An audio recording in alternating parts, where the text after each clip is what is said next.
The second chapter of Romans. I want to explore some concepts in this that I think will be very useful for us.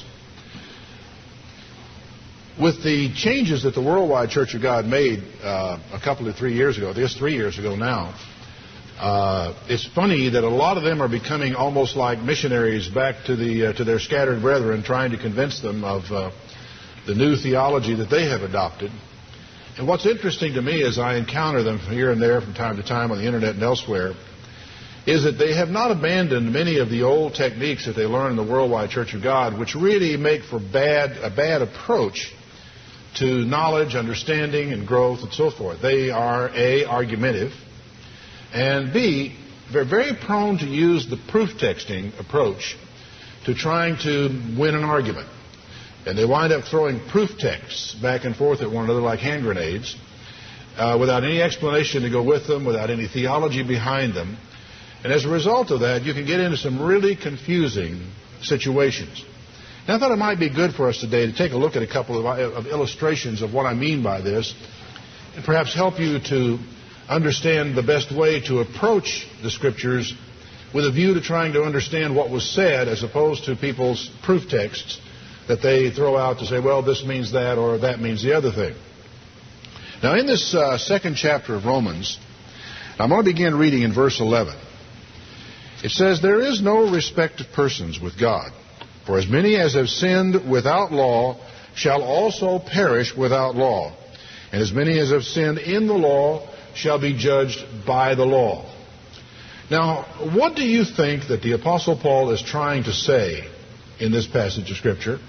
Or, if you would rather, what do you think he is not trying to say? Let me read it to you again.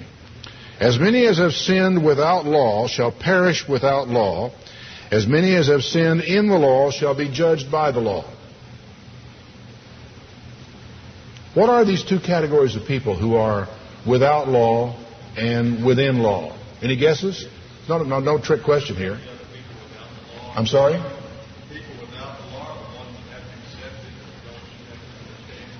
The ones who have not accepted it or don't have the understanding of it might be Gentiles. In other words, the people who are without the law are people to whom the law has never been revealed. They don't even know it. And the people who are within the law would be the people to whom the law has been revealed, who do know it, which would, as a real rough thing, be Jews. But Paul didn't say Jews and Gentiles. So I would not want to make that leap.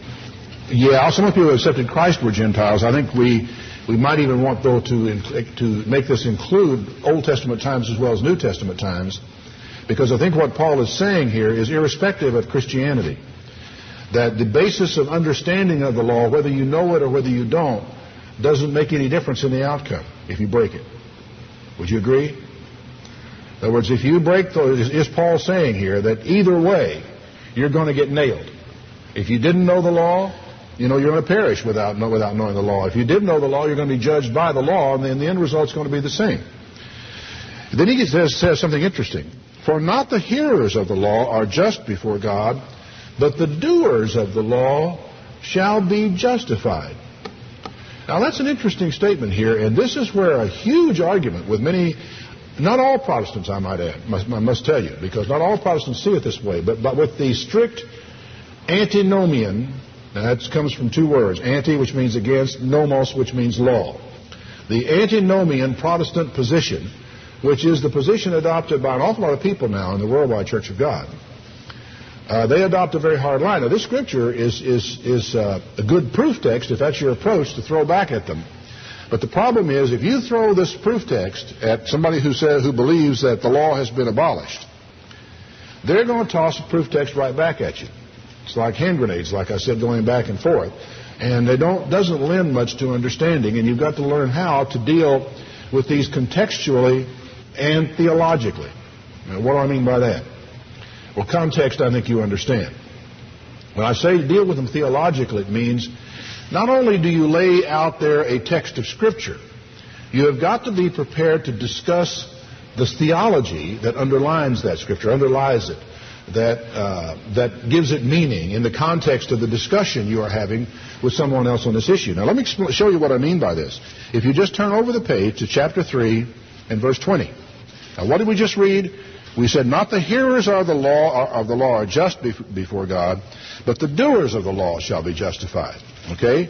In verse 20 of chapter 3, he says, therefore by the deeds of the law shall no flesh be justified in his sight, for by the law is the knowledge of sin. So you toss your hand grenade over there, and they'll toss this one right back at you, and you're almost left with somebody who might be listening to this argument saying, well, the Bible really does contradict itself after all. You see the problem? On the one hand, it says, the doers of the law shall be justified. On the other hand, it says, well, by the deeds of the law shall no man be justified. Now, there are a number of slippery little arguments that people follow to try to deal with these passages of Scripture. And they work up to a point, but the problem is that it works both ways. Both sides have their slippery little explanations that deal with these passages of Scripture. But rather than, let's say, just throwing proof text back and forth at somebody, what if we just took a few moments to try to grasp it contextually and to try to understand what Paul is saying in this situation, and at the same time try to maybe understand the theology that underlies the statement that he makes. What does Paul actually believe? That's what I mean when I say theology. What is Paul's belief about God, about salvation, and so forth, that would lead him to make this statement? Now, part of your problem is solved if you just take the time to study it in context, because the context of this is really fascinating. He goes on to say, first of all, as many as have sinned from on the outside of the law, they shall perish without even knowing the law. And as many as have sinned in the law shall be judged by the law. For not the hearers of the law are just before God, but the doers. It is not enough for you to know about the law. It doesn't do you a bit of good. It doesn't make you righteous before God or anything. It's whether or not you actually live by the law that makes the difference. Now, the words that we throw in here, like justified, we have a habit of insisting that they mean the same thing everywhere we find them. And that's really very unfair of us in English to take that approach, because English words don't mean the same thing everywhere you find them. They can be very different. They can sound exactly the same and be spelled differently. They can be spelled the same, pronounced the same, and have different meanings. And so we need to be very careful to deal, again, with context and understand what it is that Paul is saying. First of all, he says, if you sin without knowing the law, you're going to die anyway, whether you do the law or not. If you sin knowing the law, well, the law is going to judge you. Then he comes back around and he said, and makes his point, that it isn't the deeds of the law. I mean, it's not the hearers of the law. Who are the hearers of the law? Well, to simplify our discussion, we'll call them Jews. They are the ones who have heard the law. And they're not going to be just before God. It's the people who do them who actually are okay, as it were, who actually succeed. So the point again is that the benefit of observing the law comes on Jew or Gentile if they actually do the law.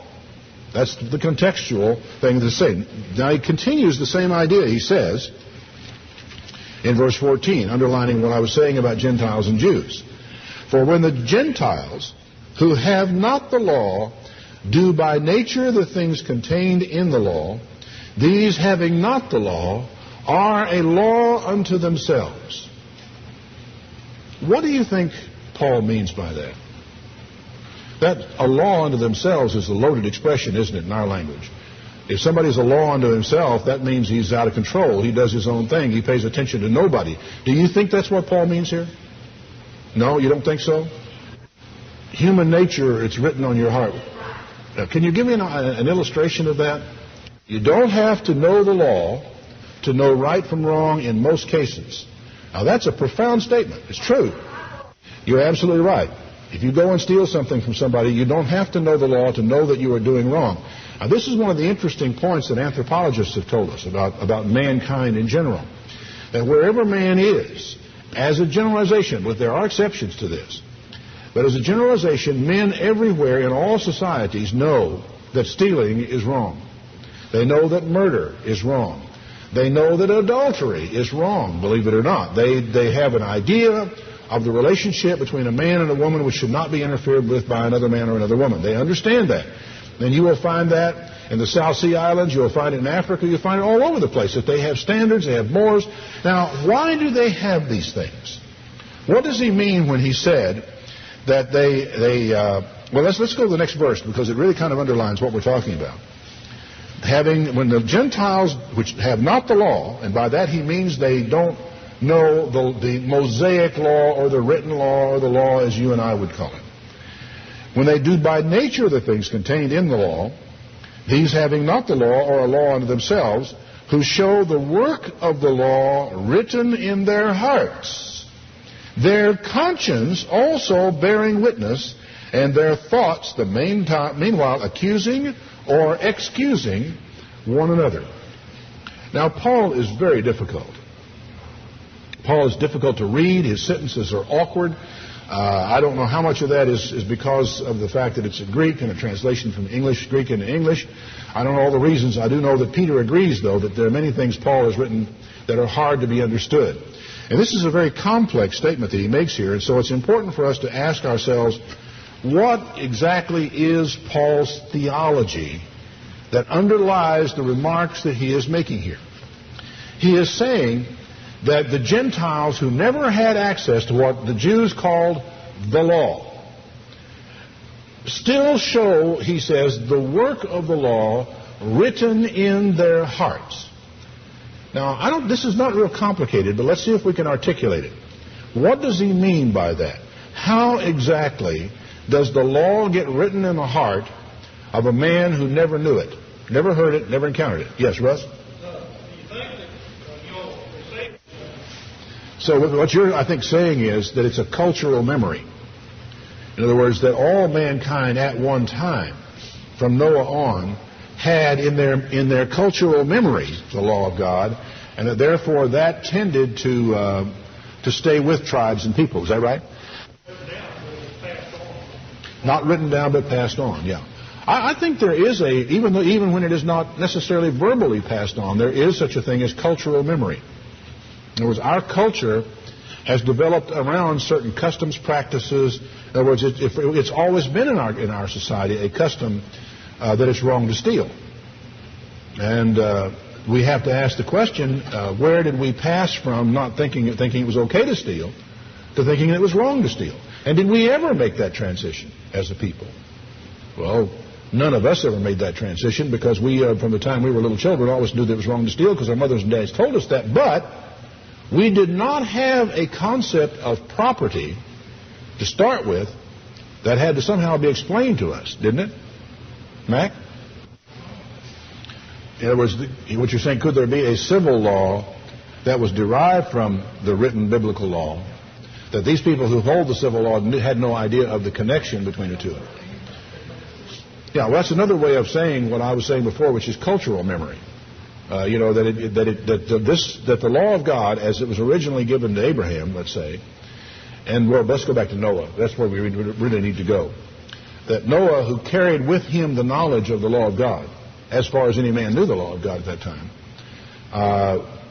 passed it on to his sons, who passed it on to their sons, who passed it on to their sons, so that it is written in their hearts, minds, and memories as a cultural thing, rather than as a divine revelation, or even as a religious thing. Because the distinction between civil and religious is not a bad distinction to make here, in that the cultural memory of a tribe of people, that it's wrong to steal, wrong to kill, wrong to commit adultery, may not be religiously based. It may be based on something else. Yes, you had a question? You're thinking, yeah, you read that. It's in Hebrews 8 and Jeremiah 31. It's the new covenant. You know, the new covenant is to be written into our hearts as opposed to having been written on tables of stone, which is an interesting comparison to this, what he says here, that these people had it written in their hearts. Now, there is also the consideration that people came to believe these things through experience. In other words, it was not cultural memory so much as it was the result of knowing that things that when you steal, it doesn't work. When you commit adultery, it destroys the fabric of your society. When you start lying to one another, you lose the trust that you can work with. And so out of human experience can grow these things, because the law itself, what we call the law, is based on human and divine nature and is a natural outgrowth of those things. And it is what I prefer to call it the natural law. Now, C.S. Lewis takes it a step beyond what I do. And he may be right. What C.S. Lewis says is that all of the evidence of God's law written in the hearts of peoples across cultures and everything else, and he says it is astonishing, the breadth of that law. He believes that it is that law that is written into the nature of man from creation. And that therefore we have a startling sense of agreement across mankind about right and wrong. And so C.S. Lewis thinks that he calls it the Tao, the law that underlies everything, and the nature of God, the nature of man, and that finds expression in, as we find it in the Bible, in the statutes and the judgments and the commandments and so forth as we do.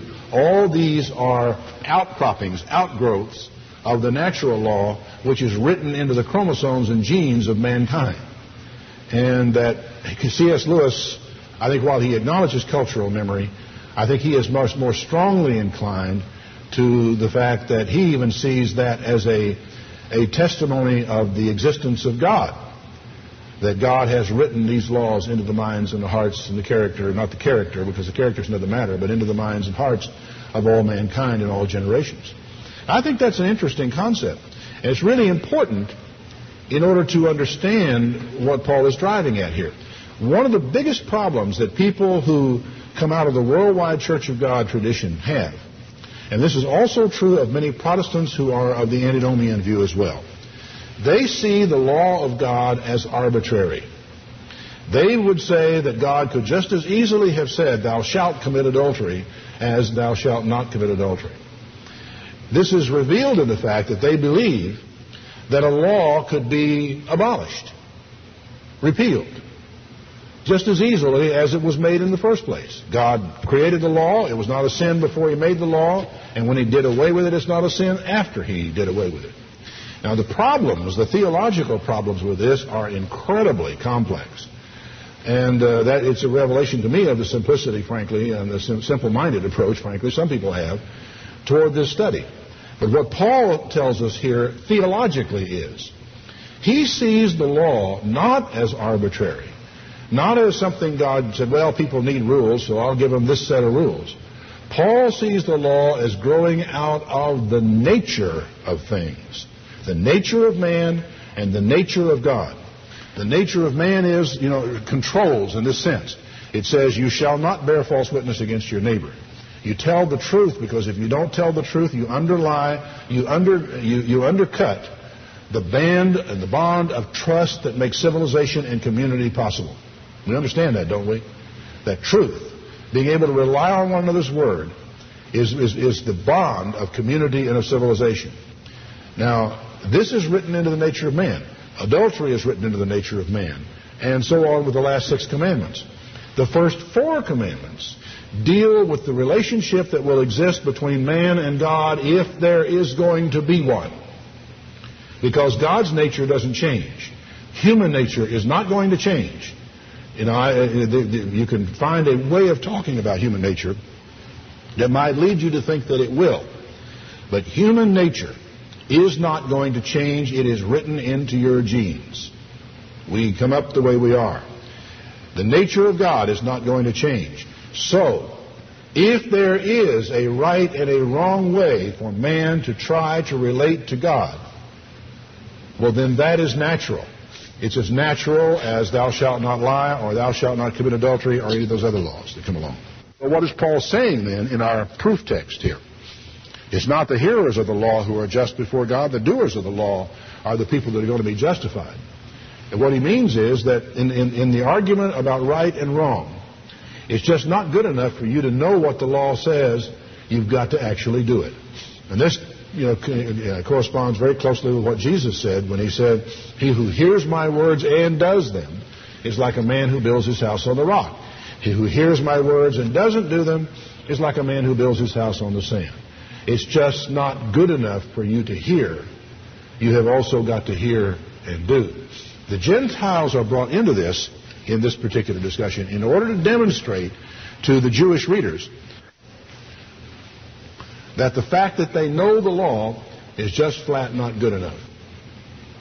Now, there's a beautiful sermon to be developed out of this for people who are Christian people, who are church-going people, who have a set of doctrines and a set of beliefs, and they think they have the truth.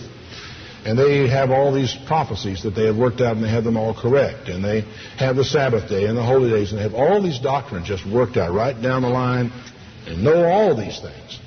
The message from Jesus and the message from Paul is, I'm sorry, that's not good enough. That's not good enough. I think it's also, and I gave a sermon about this some time ago, it's not good enough from another perspective. That Jesus said that when you have done all these things, you say, I am an unprofitable servant because I have only done my duty. You keep the Sabbath, keep the holy days, don't eat unclean meats, do all these type of things. Up until this point, you have done nothing that was not for your own good. And if it's for your own good, you have no reward coming for it. No credit, no nothing, no points toward God at all. So this little passage of Scripture here, I think, is really very important to understand. Then he continues in verse 16. Again, continuing from 15, where he says, the Gentiles' conscience bears them witness, accusing or excusing one another in the day when God shall judge the secrets of men by Jesus Christ according to my gospel.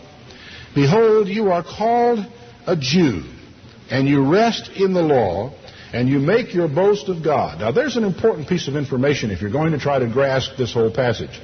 Most of the people to whom Paul is writing, not all, but the majority of these churches in Rome at that time were Jews.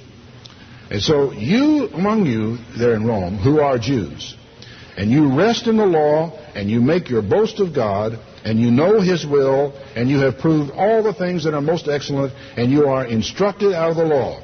And you are confident that you yourself are a guide of the blind, a light of them that are in darkness, an instructor of the foolish, a teacher of babes. You have the form of knowledge and the truth in the law. Now, I'll tell you something. That description is very, very close, too close for comfort, in fact, to those of us who came out of the worldwide Church of God, the worldwide tradition, when we were there in that church. And it's amazing to me the number of people who still carry that spirit, that attitude, that frame of mind. You ought to do a little self-examination sometime, because at this point in time, Paul is saying, okay, here you are. You're a person who believes you have the truth. He even uses the word, the truth. You know the law of God, and that's something that most other Christian people don't seem to want to pay any attention to. And this is all good, and this is all to your credit. But then he says, you therefore that teach another, do you teach yourself? You that preach that a man should not steal, do you steal? You that say a man should not commit adultery, do you commit adultery? You that abhor idols, do you commit sacrifice? You that make your boast of the law, through breaking the law, do you dishonor God? And you know something? It's almost impossible that a man who boasts himself of the law will not break the law sooner or later in such a way that he will dishonor the law. I mean, I haven't made it of you. I have, in all my many years now in the church and the ministry, I can't say that I have really made it. There have been times when I've broken the law and in the process then have dishonored the law. And in one sense of the word, the more I make of the law, the greater sinner I make myself, the greater disgrace I make myself when I ultimately break the law. Now think about that. Think about it in relation to the sermon I gave at the feast last year about grace. That the more we make of grace when we do commit sin, the less ugly we look. The more we make about law when we sin, the more ugly we look. It's just the way it works.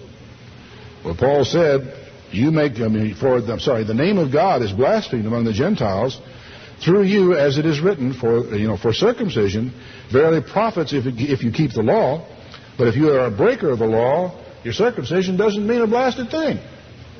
We're Jews. We're the chosen people. Sorry, it doesn't mean a thing if you're not going to keep the law. Therefore, if the uncircumcision keep the righteousness of the law, because he knows about it, he knows it's written in his nature, shall not his uncircumcision be counted as though he were circumcised? Now that's fascinating. Paul is saying that a Gentile out here who is a man of character. Now what does that mean? That means that he is honest. It means he doesn't run around with other people's wives. It means he doesn't dishonor his mother and his father. It means he doesn't steal. He is a man of character because it is written in his nature. And he says he, even though he is ignorant of the law, if he does these things out of nature, it is a man of character. God will account it as though he were circumcised. His flesh and the condition of it doesn't matter. Now, you talk about something that runs contrary to what a lot of people might think. That just goes slicing, no pun intended, right across a lot of people's thoughts. Well, I think there's a very important thing to know. And shall not uncircumcision, which is by nature, if it fulfills the law, judge you who by letter and circumcision transgress the law? What do you think he means by letter? Okay, but what about the Scriptures? What does he mean when he says that he transgresses the law by letter? Well, he's talking about Jews, isn't he? He's talking about Jews. He's talking about people who have the written law, the letter of the law, right? Is it possible to keep the letter of the law and transgress the spirit of the law? Sure it is. Sure it is. And what he is saying, I think, here at this point is, he will judge you who, by the letter and circumcision, do transgress the law. In other words, they use the letter as their excuse for transgressing the law. I haven't sinned. I didn't do it. I didn't cross that line. It's like you redraw, you redefine the letter of the law in a very strict area, and if you transgress that, well, you haven't sinned. It's like the alleged report, which I don't know if it's ever been proved to have said or not, but we'll assume that somebody said it somewhere along the line, that he had really researched the Bible and had found that oral sex was not adultery. Now, that is weird. That is a very strange set of theology. I don't think he researched the Bible very far. He certainly did not get to where Jesus said, if a man looks upon a woman to lust after her in his heart, he has committed adultery. What was Jesus saying? He was saying the letter of the law is not enough. You can keep the letter and still transgress the law. Now, I don't know if you have the picture on this completely or not. This is important to understand, because in this letter spirit thing is a very profound truth.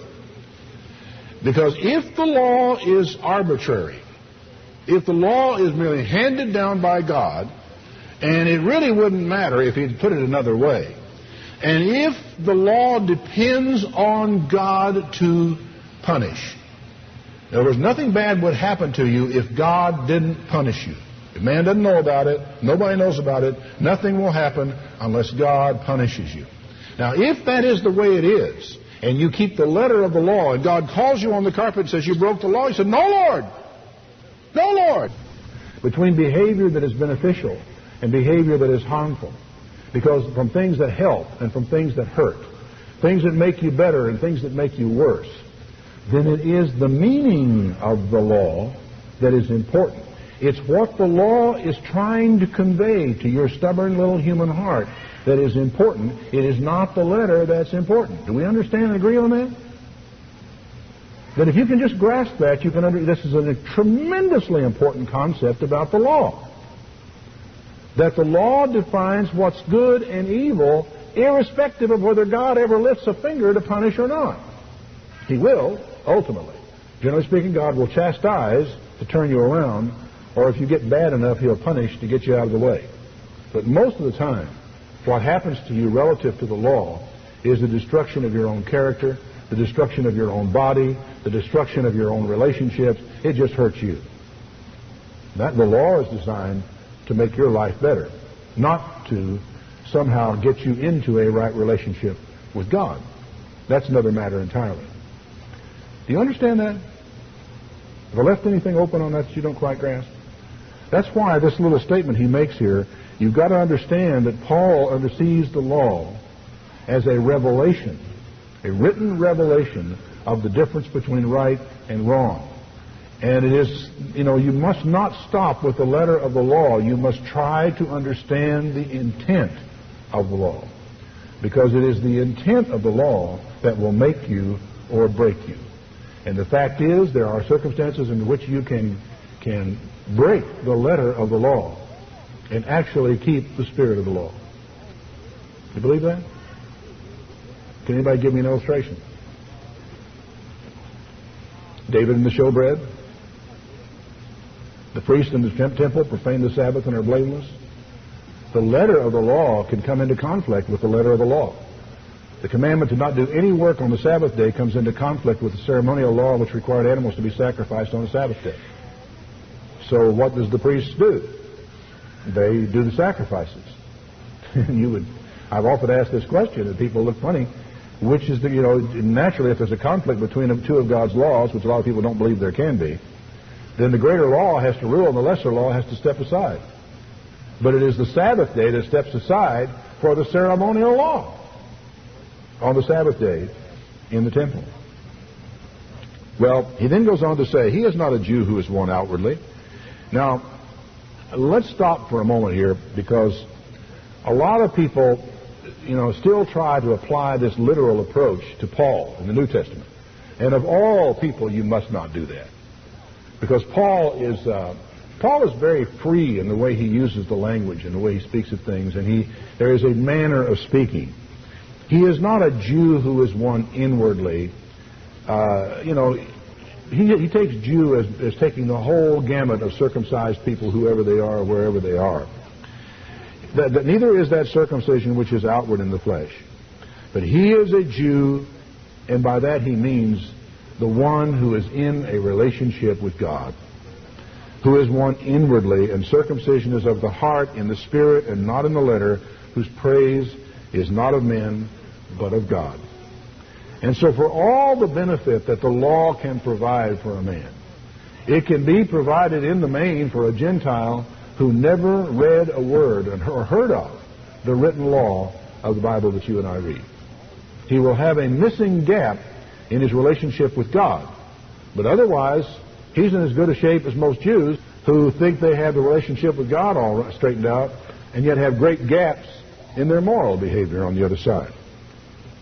Well, then what advantage has the Jew? And what profit is there of circumcision? Now, there's a passage through here that I don't think will necessarily add to our understanding. I want to pass on through, at this point, to verse 19 of chapter 3. Now we know that what things soever the law says, it says to them who are under the law, that every mouth may be stopped, and all the world may become guilty before God. Therefore, by the deeds of the law, there shall no flesh be justified in his sight, for by the law is the knowledge of sin. Now, here we come to the passage of Scripture that will be tossed back at us, as someone will say this. Now, there are a lot of different explanations that are bandied about this. One of them is that the expression deeds of the law, which comes from a particular expression from the Greek, uses the word ergon, which means physical labor.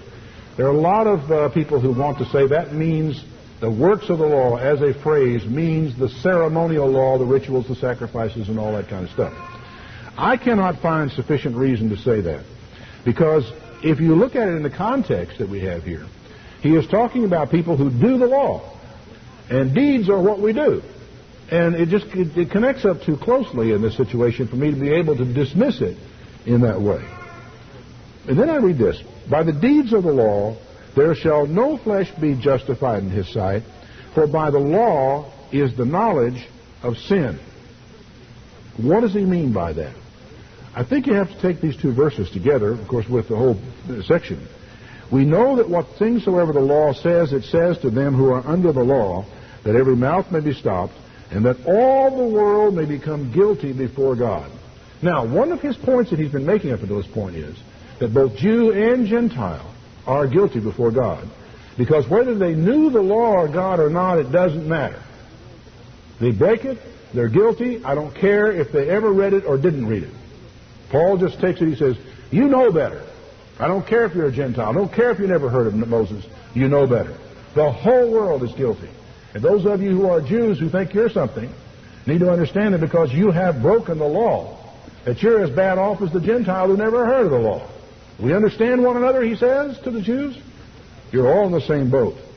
Therefore, by the deeds of the law shall no flesh be justified in his sight, because the law makes you aware of sin. All it does is turn you into a sinner. It makes you realize that you have committed sin. And so by the deeds of the law, it can mean any law. I don't care what. It is just sacrificial. It is just ceremonial. It's all of it. You cannot make yourself right with God or gain credit with God because you keep the law, the whole law, all of it, even in the spirit. Because what you have accomplished is to do your duty. You have only done what's required of you. Therefore, you have gained for yourself, but you have gained no credit beyond that with God whatsoever. You have not made yourself righteous. That's not what the law is for. But now the righteousness of God, apart from the law, is manifested, being witnessed by the law and the prophets. So this is not something new, folks. It goes clean back to the Old Testament. Even the righteousness of God, which is by the faith of Jesus Christ, and unto all, and upon all them that believe, for there is no difference. For all have sinned and come short of the glory of God, being justified freely by his grace through the redemption that is in Christ Jesus. Now what he's saying is simply this. We are able to come into a relationship with God. We are able to call him Father. We are able to pray to him and be heard, not because we have kept enough laws, but because of his grace, because of his kindness. For all of us have sinned. All of us have come short of the glory of God. All of us have trampled all over the commandments. And his grace reaches out to Jew and Gentile, to people who knew the law, to people who didn't know the law, for something has got to make up the gap between our behavior, what it should have been, and what it was. But as I said earlier, even if we had kept the law perfectly, we would have gained no special relationship with God. What we would have accomplished was not to have made our lot as a man any worse. Then he says, verse 28, therefore we conclude that a man is justified by faith, apart from the deeds of the law. Is he the God of the Jews only? Isn't he also the God of the Gentiles? Yes, of the Gentiles also. Seeing it is one God which shall justify the circumcision by faith and the uncircumcision through faith. And Paul right here blasts a great big hole in one of the great fictions that existed in the first century church. And that is that God only cared about the Jews. God was the God of the Jews. He's our God. He's not your God. Stay away from him. We're jealous of our God. We don't want you fooling around with our God. We see no reason to take our religion out to the Gentiles. Paul comes right along and says, is God only the God of the Jews? Isn't he the God of the Gentiles? Of course he is. Then he says, do we then make void the law through faith? God forbid. We establish the law. And this is what drives people crazy. It drives them crazy because they don't understand that the establishment of the law is putting the law in its right place. And its right place is the defining of right and wrong, conduct, attitude, and behavior before God and among your fellow men. And if it's right, it's right. If it's wrong, it's wrong. It doesn't stop being right or wrong just because of some event in history that took place. Because the law is rooted in human character and in the divine character and in the ultimate relationship that will exist between those.